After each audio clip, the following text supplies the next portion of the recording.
Hello everyone, myself Dr. Bharti, Principal, Faculty of Physiotherapy, RPIIMS Campus Karnal.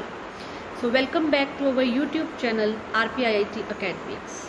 So today I am here to discuss a new topic, that is cerebellum, which is very much important topic, as we all know, science students basically, that we all know that cerebellum is a little brain in our body. So cerebellum helps in planning, programming for any motor task. If there is any lesion in the cerebellum, so there is some deficiency, patient or subject is not able to do the coordinated movement. Patients or subject may have impaired balance, improper posture. Patient is not able to do eye-hand coordinations. So before discussing today the topic of discussion is basically the functional test of that cerebellum. Because before the functional assessment we must know what is cerebellum. So cerebellum is derived from the Latin word. Cerebellum is derived from the Latin word that is little brain, which is situated at the between the medulla and the pons and the medulla oblongata, which is separated by the cavity known as the fourth ventricle. So it is situated at the fourth ventricle of the fourth ventricle.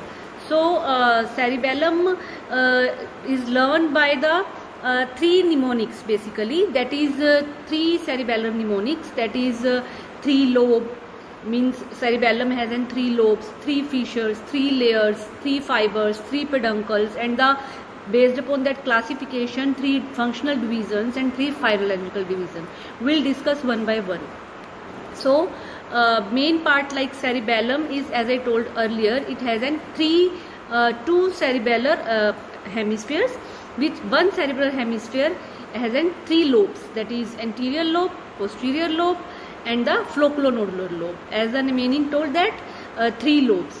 It has three fissures which separate the different lobes, that is primary fissure, horizontal fissure, and the posterior fissure, which separates the anterior from the medial, anterior from the horizontal middle lobe, and that horizontal fissure separate the middle lobe from the flocculonodular lobe, and that posterior fissure separate the flocculonodular lobe with the floccula, which is the part of the cerebellum.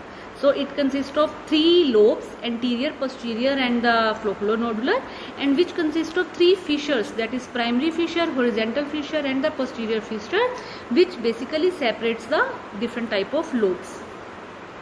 This is the diagram that clearly visible that it has three fissures, primary, horizontal, and the posterior fissures, which has three lobes, anterior, posterior, and the flocculonodular lobe. So next we proceed about it. It consists of basically two matters, that is white matter and the grey matter. So inside matter is known as the white matter, and outside one is the grey matter. So as I told earlier that it is a fourth ventricle that separates the pons and the medulla, and between that fourth ventricle cerebellum is situated. So cerebellum is situated, which is clearly in the diagram that it is situated in the cavity, that is the fourth ventricle, which separates the pons and the medulla. Now it consists of three layers, that mnemonics, three layers. Cerebellar cortex consists of three layers, that is one layer is the molecular layer, Purkinje fiber layer, and the granular layer, and that sequence is from outside to inside. That means molecular layer is the outside layer, and the granular layer is the Purkinje fiber, inner layer. So it consists of, it is separated by, cortex is separated by three lobes, that is three layers, that is molecular, Purkinje, and the granular layer. Now as I told earlier that it consists of three peduncles.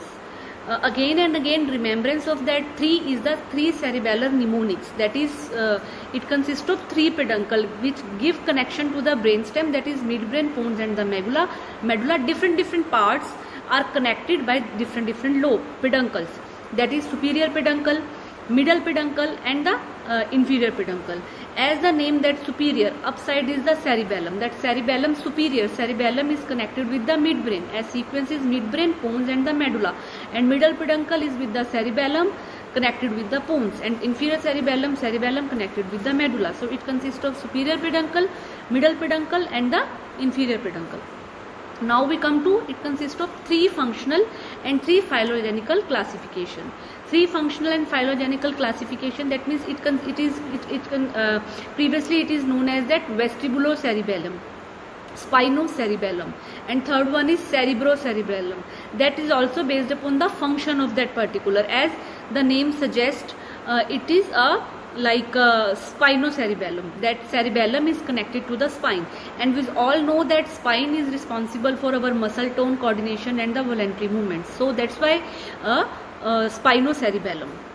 Now second one is that cerebrocerebellum. That cerebellum is connected with the cerebrum.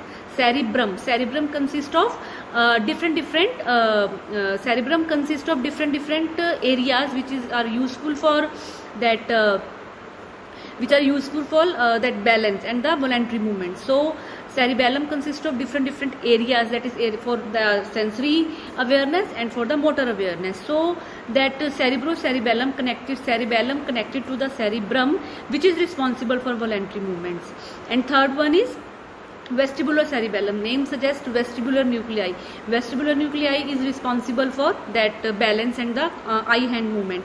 So it is vestibular cerebellum is responsible for maintenance of posture and the balance.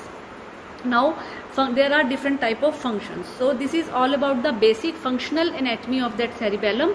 In our next video we will discuss what are the functions of, basically the functions of cerebellum, and what are the tests we proceed for that cerebellar dysfunctions. There are different diseases that are caused by a cerebellum dysfunction. So we must know first the test to diagnose that particular disease. So this is all about the functional anatomy of the cerebellum. Thank you so much. Hope you understand the lecture, what I told in that. That is the basically concept and the functional anatomy of the cerebellum. Thank you.